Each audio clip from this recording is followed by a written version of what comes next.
పశ్చిమ గోదావరి జిల్లా to London deputy mayor. జిల్లాలోని తుందూరు గ్రామానికి చెందిన ఆర్ఐటి ఉదయ్ పశ్చిమ గోదావరి జిల్లాలోని ఉన్నత చదువు చదివి అనంతరం లండన్ వెళ్ళి ప్రస్తుతం అక్కడ డిప్యూటీ మేయర్గా ఎంపికయ్యారు. ప్రస్తుతం ఆర్ఐటి ఉదయ్ మనతో ఉన్నారు. అసలు అక్కడ ఏ విధంగా ఇది సాధ్యమైంది, ఆయన విద్యాభ్యాసం ఎక్కడ కొనసాగింది అనేది అయితే ఉదయ్ని అడిగి తెలుసుకున్నాం. సార్, ముందుగా మీకు కంగ్రాచులేషన్స్. అసలు మీరు తెలుగు రాష్ట్రాలకే కాదు దేశానికి ఇది చాలా గర్వకారణం. మీ విద్యాభ్యాసం ఎక్కడ కొనసాగింది అసలు మీరు?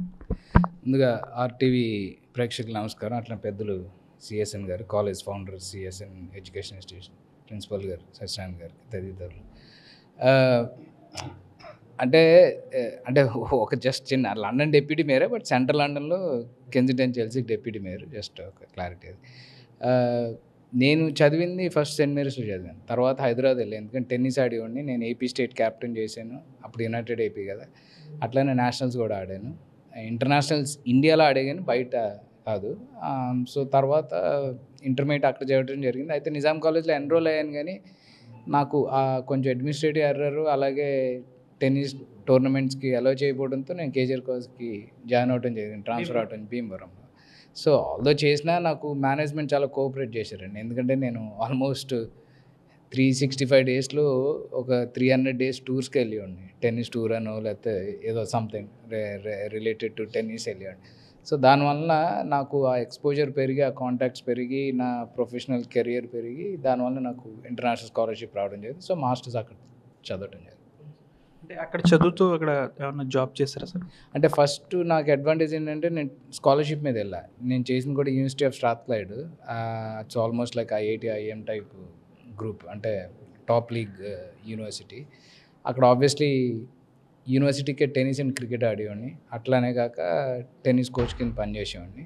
సో అది ప్లస్ అయింది. సో ఈ క్వాలిటీస్ ఉండటం వల్ల నాకు అడ్వాంటేజ్ ఏమైందంటే స్కాలర్షిప్ రావడంతో నాకు ఎర్నింగ్ కూడా ఈజీ అయిపోయి వెరీ గుడ్ విత్ గుడ్ పర్సంటేజ్తో పాస్ అవుట్ అయ్యాను. స్కాలర్షిప్ రావడంతో అలానే ఎర్నింగ్ కూడా ఈజీ అవడంతో టాప్ ర్యాంక్ లాంటి డిస్టింక్షన్లో పాస్ అయ్యి అవుట్పుట్ వచ్చాను. అదొక కొంచెం అడ్వాంటేజ్ అయింది. అంటే మీరు ముందు నుంచి ఇక్కడ ఉన్నప్పటి నుంచి ఏమన్నా రాజకీయాల్లోకి రావాలని ఏమన్నా అనుకున్నారు? చిన్నప్పటి నుంచి రాజకీయం ఇంట్రెస్టే. హవెవర్ యాక్చువల్లీ నేను చెప్పడం మర్చిపోయా, నా మొట్టమొదటి సక్సెస్ ఏంటంటే first Indian business school representative అని, అంటే ఈక్వల్ టు కాలేజ్ లీడర్ కింద అనమాట. ఇక్కడ కాలేజ్ లీడర్ అంటే పొలిటికల్ బ్యాకింగ్ అట్లా ఉండదు, అంత ప్రొఫెషనల్గా ఉంటుంది. నీ యొక్క ఇండివిజువల్ క్వాలిటీస్ చూసి ఏముండవు, నీ ఇండివిజువల్ క్వాలిటీ చూసి, నీ మార్క్స్ చూసి, నువ్వు కాలేజ్కి ఎలా యూజ్ అవుతావు, కాలేజ్ స్టూడెంట్స్కి ఎట్లా జస్టిస్ చేస్తావు అన్న దాన్ని చూసి దే హ్యావ్ ఎలక్టెడ్. సో అక్కడ కూడా నేను ఫస్ట్ ఇండియన్ ఎలక్టెడ్ మెంబర్ అనమాట. అంటే first Indian origin, Indian heritage elected member. Business school మొత్తం అందరికీ బిజినెస్ స్కూల్ రిప్రజెంటేటివ్. సో అక్కడితో నా పొలిటికల్ కెరియర్ అనగానే పొలిటికల్ ఇంట్రెస్ట్ స్టార్ట్ అయింది. హౌఎవర్ కాన్ఫిడెన్స్ లెవెల్స్ కూడా పెరిగింది అనమాట. డిప్యూటీ మేయర్కి వెళ్ళడానికి మీకు అక్కడ దోహదం చేసిన అంశాలు ఏంటి? అక్కడ మిమ్మల్ని ప్రోత్సహించిన వారు ఎవరైనా ఉన్నారు? Good question. ఎందుకంటే ప్రోత్సహించు అంటే షారుఖ్ ఖాన్ గారు రీసెంట్గా ఒక డైలాగ్ చెప్పారు, talent only takes you to somewhere, from there it's being at the right place at the right time, being with the right people, also getting the right opportunities important. అలానే నాలో ఎంత కృషి ఉన్నా సరే నాకు సహకరించిన వాళ్ళు చాలామంది, especially my godmother Julie Mills అని, ఆమె former mayor of Kensington Chelsea central లండన్కి. అట్లానే ఆమె association president president of the area, ఆమె ఒక కన్జర్వేటివ్ పార్టీకి. ఆమె చాలా హెల్ప్ చేశారు.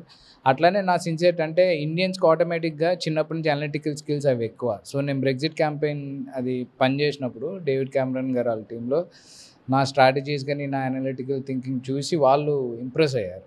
అంటే హంబుల్గా, నేనేమి హడావుడి చేయకుండా ఏం లేదు, నా పని నాకేంటంటే ఎంపీస్తో కనెక్షన్ కావాలన్న అంశం మీదే వెళ్ళాను. నేను ఏదో పొలిటికల్ లీడర్ అయిపోతే ఇదని కాదు. వాళ్ళు నా సిన్సియారిటీని గెస్ట్ చేసి, ఇప్పుడు అదే చెప్తూ ఉంటాయి హిస్టరీలో కూడా, తెల్లవాళ్ళు కూడా ఫ్రెండ్స్ కాదండి. ఇప్పుడు మీరు చూస్తే తెలుగు వాళ్ళు బయటకు వెళ్ళి కొట్టుకుంటారు కూడా. భారతదేశం బయటకు వెళ్ళినా తెలుగు వాళ్ళే కొట్టుకుంటారు, తెలుగు వాళ్ళు వేరే వాళ్ళు కలిసి ఉంటారు. అట్లా అందులో కూడా తెల్లవాళ్ళు కూడా కొంతమందికి ఈగోస్ ఉంటాయి, క్లాషెస్.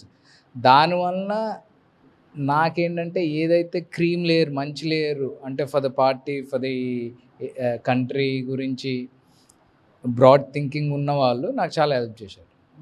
అందులో జూలీ మిల్స్ గారు ఒకరు. వితౌట్ హర్ నేను ఇనీషియల్ స్టేజెస్లో నాకు అంటే క్యాండిడేట్ షార్ట్ లిస్ట్లో అయ్యేది కాదు, ఆమె హెల్ప్ చేశారు. ఇప్పుడు తర్వాత ఏమన్నా తెలుగు రాష్ట్రాల్లో వచ్చి మీరు ఏమైనా రాజకీయ రంగంలోకి వచ్చే అవకాశం ఏమైనా ఉందా? ఎవరన్నా రాజ్యసభ సీట్ ఇస్తే చెప్పండి వస్తారు, లేదంటే ఎనీ పార్టీ టాలెంట్ చూసి. అంటే ఇక్కడ చాలా వరకు కూడా రాజకీయాల్లోకి రావాలంటే డబ్బు ప్రభావితం చేస్తుంది. కుటుంబంలో తండ్రి వస్తే తర్వాత కొడుకు అలా. అంటే అక్కడ రాజకీయాలకి ఇక్కడ రాజకీయాలకి తేడా మీరు ఏమన్నా గమనించారా? అంటే మీరే మీ క్వశ్చన్లోనే జవాబు ఉంది. యాక్చువల్గా west politics fully philosophy based. మీరు సెంటర్ రైట్ అయితే కన్జర్వేటివ్ పార్టీలు చేస్తారు, సెంటర్ లెఫ్ట్ అయితే లేబర్ పార్టీలు చేస్తారు, సోషలిస్ట్ అంటే కొంచెం గ్రీన్ పార్టీ, అంటే గ్రీన్ పార్టీకి రీసెంట్ ఎన్వైర్మెంటల్ ఇష్యూస్ మీద గ్రౌండ్ లెవెల్ పెరిగిన పార్టీ. సో ఫిలాసఫీ బట్టి పార్టీ ఫాన్ అవుతుంది. పార్టీలో ఉన్న మెంబర్స్ లీడర్ని ఎన్నుకుంటారండి. ఆడు డబ్బు అవ్వచ్చు, డబ్బు లేనోడు అవ్వచ్చు, పెద్ద ఫ్యామిలీ అవ్వచ్చు, పెద్ద ఫ్యామిలీ కాకపోతే. ఉదాహరణకి మార్గరెట్ థాచర్ గారు వన్ ఆఫ్ ది ఆమె 15 years ప్రైమ్ మినిస్టర్ కింద చేశారు, one of the most powerful person. వాళ్ళ మనవడు స్టిల్ ఎంపీ, మినిస్టర్ కూడా కాదు. వాళ్ళ మనవడు ఇప్పుడు ఎంపీ మా దాంట్లో, ఆయన మినిస్టర్ కూడా కాదు. ఓకే, అట్లానే డేవిడ్ క్యామరన్ గారు పిల్లలు పాలిటిక్స్లో, టోనీ బ్లేయర్ గారు పిల్లలు ఉన్నారు, వాళ్ళు పాలిటిక్స్లో లేరు. సో అక్కడ పాయింట్ ఏంటంటే లీడర్ని మీ పార్టీ మెంబర్స్ ఎన్నుకుంటారు. సో అందుకే ఎవరి టాలెంట్ మీద వాడు పైకి రావాల్సిందే ఫస్ట్ పాయింట్. ఇంకోటి, పాలిటిక్స్లో డబ్బులు ఉండవు. ద కాన్సెప్ట్ ఆఫ్ డబ్బులు it's waste. And for example ఇక్కడ మోస్ట్ రిచెస్ట్ పర్సన్కి డబ్బులు ఇచ్చి టికెట్ కొనుక్కున్నారు అనుకుందాం, ఆయన ఖర్చు పెట్టగలిగి గెలిచారు. రేపొద్దున ఇంకోటి వస్తాడు డబ్బులు ఇచ్చేవాడు, అప్పుడు ఇంత తక్కువ అయిపోతాడు, ఆయన టికెట్ కొనుక్కుంటాడు. First point. నెక్స్ట్ పాయింట్ ఏంటంటే కులం బట్టి అనుకుందాం. ఫర్ ఎగ్జాంపుల్ ఇప్పుడు మీరు డెమోగ్రాఫికల్గా చూసుకుంటే కులం బట్టి ఓట్లు, అంటే మన సోషలీ కాన్షియస్ స్టేట్ కాబట్టి కులం బట్టి ఓట్లు వేస్తే జరుగుతుంది. మీరు మెజారిటీ ఆఫ్ ద స్టేట్ చూసుకుని అట్లానే జరుగుతుంది. అంటే చూస్తే మీకు ఏంటంటే టాలెంట్ ఉన్నోడు పైకి రాలేడు కదా. ఫర్ ఎగ్జాంపుల్ సౌత్ ఆఫ్రికాలో రిజర్వేషన్స్ ఉన్నా కానీ క్రికెట్లో రిజర్వేషన్స్ ఉన్నాయి, బ్లాక్స్కి కొంచెం కోటా ఉంటుంది. However it's purely based on talent. So talent బట్టే మీకు రావాలి. ఎందుకంటే పొలిటికల్ వ్యవస్థలో డబ్బులు ఉన్నంతకాలం modern democracy and fair democracy కింద కన్వర్ట్ కాలేము. అదే that is the biggest strength for చైనాలో ఏంటంటే capital doesn't rise above the political authority. అదే క్యాప్షన్ అది. బికాస్ ఆ పొలిటికల్ అథారిటీ విల్ టెల్ దేశం ఏం కావాలో అది చెప్తారు. ఇక్కడ ఏంటంటే no one can check the power of capital. The capital has risen above the common man and the political authority. దానివల్ల దేశం పైకి వెళ్ళదు, ఇంపాసిబుల్. ఎందుకంటే వెంకయ్యనాయుడు గారు కూడా జనతా పార్టీకి క్యాంపెయిన్ చేసిన మొన్న లండన్ నుంచి కలిసినప్పుడు ఆయన చెప్పారు, ఏమన్నారంటే ఆయన ఎమర్జెన్సీ టైంలో క్యాంపెయిన్ చేస్తున్నారంట. ఆయన టికెట్ వచ్చినట్టు ఆయనకి తెలియదంటే, ఎవరో వాళ్ళ ఆఫీస్కి ఫోన్ చేసి చెప్తే నెక్స్ట్ టికెట్ వచ్చినట్టు కన్ఫర్మ్. ఆయన చెప్పారు చిన్న చిన్న చందాలు ఇచ్చేవారంట ఊర్లో క్యాంపెయిన్ చేస్తే. వాళ్ళే చందాలు, ఆ చందాలతో చిన్న ఉంటాయి కాఫీ టీ ఖర్చులు, లేదా వచ్చినోడికి సైకిల్ ఖర్చులు, ఇట్లా చేసి ఇంకా డబ్బులు మిగిలి అంట. చిన్న చందాలు డబ్బులు మిగిలితే ఆయన పార్టీ ఆఫీస్లో అప్పులుంటే తీర్చేశారంట.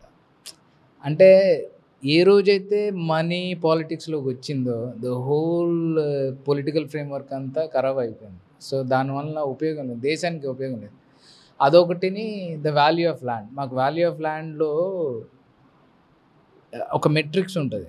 ఓకే, ఇన్ఫ్లేషన్ మెట్రిక్స్ ఒకటి ఉంటుంది, దెన్ ఎర్నింగ్ పొటెన్షియల్ కేపబిలిటీ, దాన్ని బట్టి వాల్యూ ఆఫ్ ల్యాండ్ పెరుగుతుంది. వాల్యూ ఆఫ్ ల్యాండ్ పెరిగిపోతే కంట్రీ డెవలప్ అయినట్టు, జీడిపి పెరుగుతుంది, ఎందుకంటే రెవెన్యూ పెరుగుతుంది, ఇండైరెక్ట్లీ జీడిపి పెరుగుతుంది. However land value should rise on par with the salaries, the standard of living and the inflation. అట్లా పెరగాలి. ఇక్కడ అసలు అర్థం లేకుండా పెరుగుతుంది land value. The biggest strength of China ఏంటంటే ల్యాండ్ వాల్యూ చాలా చీప్. సో ఎవరికి ఫ్రీ ల్యాండ్ ఇవ్వక్కర్లే, ఆడొచ్చి ఇండస్ట్రీ పెట్టుకోవచ్చు. దానివల్ల పెరుగుతుంది. ల్యాండ్ వాల్యూ పెరగటం వల్ల కంట్రీ నిజంగా హైపోథెటికల్ ల్యాండ్ వాల్యూ పెరిగింది అనుకుందాం. కొన్ని ల్యాండ్ వాల్యూలు యూఎస్ మీద ఎక్కువగా, అంటే మన యూఎస్ మీద డెవలప్ అయినట్ట కాదు కదా. ఇప్పుడు భీమవరంలో కొన్ని ల్యాండ్లు హైదరాబాద్తో ఈక్వల్, అంటే భీమవరం ఈక్వల్ టు హైదరాబాదా? జీడిపితో ఈక్వలా? కాదు కదా, అంతే కదా వాస్తవానికి. సో మా దగ్గర ఎట్లా అంటే రిలేటివిటీ ఉంటుంది. అంటే మీరు ఉండే ఏరియా అఫ్లెంట్ ఏరియా అంటే ల్యాండ్ వాల్యూ ఎక్కువ ఉంటుంది. మీరు కొంచెం జనరల్గా ల్యాండ్ వాల్యూ పెరుగుతూనే ఉంటుంది because of population increase, resource utilisation, ఇవన్నిట్లో పెరుగుతూనే ఉంటుంది. సో ఈ మేజర్ డిఫరెన్స్. ఎందుకంటే ఒకసారి మీరు land value on par with ఈ ఇండెక్స్లో ఏదైతే చెప్పానో, మెట్రిక్స్ ఏదైతే చెప్పానో, ఏది ఎర్నింగ్ పొటెన్షియాలిటీ ఒకటి, జీడిపి గ్రోత్ ఒకటి, ఆపర్చునిటీస్, ఇన్ఫ్లేషన్తో పెరిగితేనే దెన్ అదేంటంటే ఆ సివిల్ స్ట్రక్చరు, సోషల్ స్ట్రక్చరు ఈక్విటీలోకి వస్తుంది. మీకు రిచ్ వాళ్ళు రిచ్ అయిపోయి పూర్ అయితే దేశం బాగుపడదు. అంతా రిచ్ వాళ్ళు ఉండాలి, యావరేజ్ ఉండాలి, ఆల్ స్టాండర్డ్స్ ఆఫ్ లివింగ్ పెరగాలి, అప్పుడే కంట్రీ దేశం వెళ్తుంది. That is what is west is all about. Indian political system మారాలంటే అంటే చాలా మందికి సర్వీస్ చేయాలని చాలా మందికి ఉంటుంది, డబ్బు ఉండదు, కులం ప్రభావితం చేయదు. అంటే పూర్తిగా చేంజ్ రావాలంటే ఇండియన్ పొలిటికల్ సిస్టంలో ఏం చేయాలంటే? అంటే చెప్పాను కానీ ఫస్ట్ మనీ ఎలిమెంట్ ఉండొద్దు ఫస్ట్ థింగ్. అంటే కొన్ని ఆర్గనైజ్ స్ట్రక్చర్ వచ్చేయండి పొలిటికల్ సిస్టమ్. ఇప్పుడు మా దగ్గర ఉందనుకో, voting very perfect, voting register very perfect, మీకు ఆన్లైన్ వచ్చేస్తుంది, ఎవ్రీ మంత్ రివ్యూ అవుతుంది, అదొకటి రావాలి first thing. Next actual the polling day కూడా, అంటే ఇక్కడ మనకి రిగ్గింగ్ అని ఉంటే అసలు అక్కడ ఆ కాన్సెప్ట్లు ఉండవు. First point. మెయిన్ థింగ్ ఏంటంటే అదే చెప్తున్నాను, ఒక party representation ticket not through money గెయిన్స్లోకి వెళ్ళకూడదు, అది కులం బేస్ మీద వెళ్ళకూడదు. అంటే మీరు కులం బేస్ మీద అంటారు. ఇప్పుడు ఫర్ ఎగ్జాంపుల్ ఇక్కడున్న డామినెంట్ కమ్యూనిటీస్ నార్త్ ఇండియాలోకి వెళ్తే నథింగ్, అంతేనా?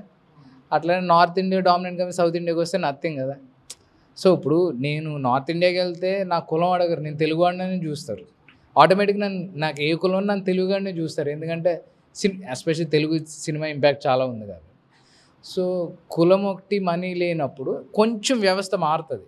అంటే అది కొంచెం నేను బీజేపీలో చూశాను. ఎందుకంటే మీరు హర్యానాలో చూస్తే జాట్ పాపులేషన్ 30%, ఎమ్మెల్యేలు వాళ్ళే, ల్యాండ్ లార్డ్స్ వాళ్ళే, బిజినెస్ మెన్స్ వాళ్ళే, అలాగే గవర్నమెంట్ అఫీషియల్స్ వాళ్ళే. అలాంటిది బీజేపీ వాళ్ళు, అంటే ఇది యాంటీ బీజేపీ స్టేట్మెంట్ అని కదా, నేను ప్రో బీజేపీ స్టేట్మెంట్ అని కూడా కాదు. అంటే అనుకుంది అందరూ హిందుత్వ బీజేపీకి అని చూస్తారు, బట్ హవెవర్ మార్చారు. ఎవరికి కావాల్సి అంటే ఒక సీఎంని, ఒక క్రెడిబుల్ సీఎంని పెట్టారు, నాన్ జాట్.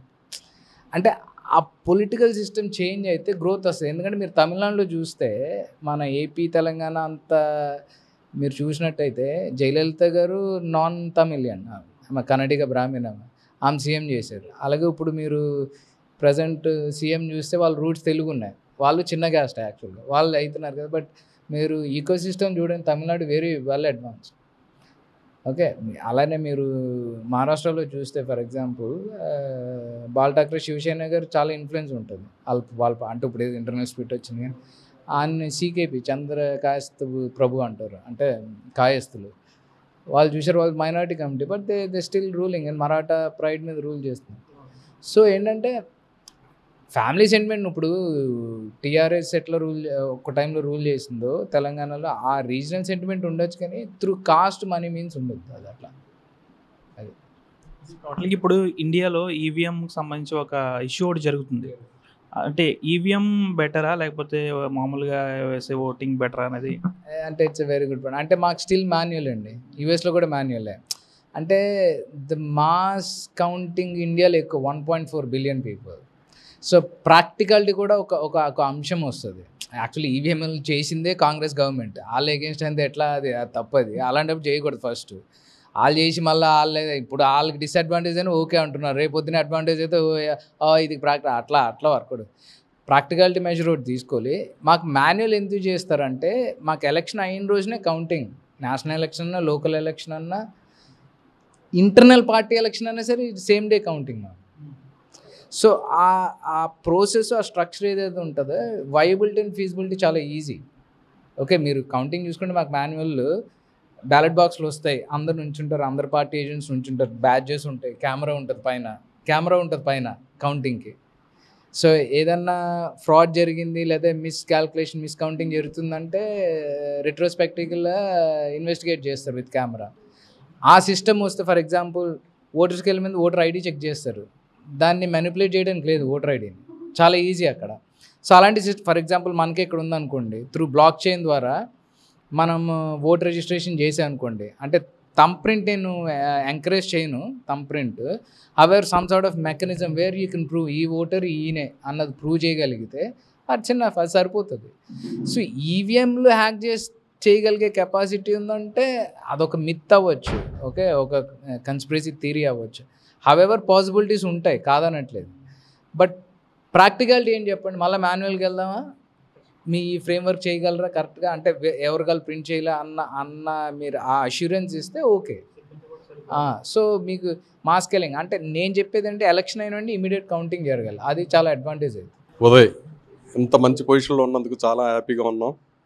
మా కుటుంబంలో ఒక వ్యక్తి లండన్ ఏలడానికి వెళ్ళాడు అంటే అది మాకందరికీ కాదు, దేశానికే గర్వకారణం. అటువంటి వ్యక్తికి మా కాలేజీల్లో, మన కళాశాలలో చిన్న సత్కారం చేయాలనే తలంపుతోటి మేము పిలవడం జరిగింది. మమ్మల్ని గౌరవించి ఆయన రావడానికి చాలా సంతోషిస్తున్నాం. అటువంటి వ్యక్తి ఇంకా ప్రధానమంత్రి డాక్టర్ గారు చెప్పినట్టుగా ప్రైమ్ మినిస్టర్ హోదాలో చూడాలని మనస్ఫూర్తిగా కోరుకుంటున్నాం. తెలుగులో న్యూస్ కి ఫాస్టెస్ట్ యాప్ ఇప్పుడు టోటలీ న్యూ అవతార్లో జస్ట్ 5 seconds లో కంప్లీట్ న్యూస్. సోషల్ మీడియాలో ట్రెండ్స్ కి one stop solution. Live TV app voice search option తో ఇప్పుడే డౌన్లోడ్ చేయండి లేదా అప్డేట్ అయిపోండి. యాప్ లింక్ డిస్క్రిప్షన్ లో ఉంది.